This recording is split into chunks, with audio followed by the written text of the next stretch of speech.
¿Por qué los bajistas son tan infravalorados a comparación con los guitarristas y bateristas? No sé quién los infravalore, yo ciertamente no, ¿eh? Yo no, yo sí. Nunca he estado de acuerdo en que el bajo sea parte de la base rítmica, es decir, hace una base rítmica, pero también hace una base armónica y melódica importante. Y te remito a lo que hacía John Entwistle en Who, o lo que hacía, pues, cosas como lo que hizo Paul McCartney en Something, que es absolutamente enloquecedor. Sin el bajo, la canción se cae al suelo, ¿no? Yo no supongo que porque parece fácil el bajo. Si yo he intentado tocar el bajo, toqué el bajo en una banda, y de fácil no tiene absolutamente nada.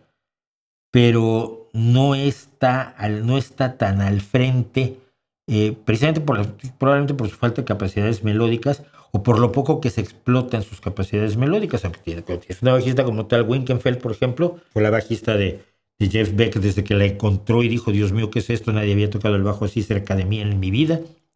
Y estuvo con Jeff Beck hasta la muerte de este. Tienes bajistas que pueden hacer cosas con el bajo mucho más allá de la simple base rítmico-armónica. Me haces pensar, por ejemplo, Good Vibrations de los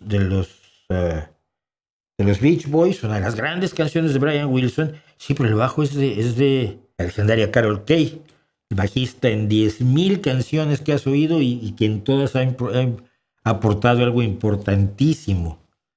The Beat Goes On, por ejemplo, de Sonny and Cher, ese bajo que retumba y que empuja la canción hacia adelante es de Carol Kay, miles de cosas así. Yo creo que era una mala concepción de lo que hacía el bajista, que se está diluyendo ahora cuando conoces el trabajo de los grandes maestros del bajo, de Geddy Lee, eh, del propio, ¿cómo se llama? El bajista de Flea, el bajista de, ¿se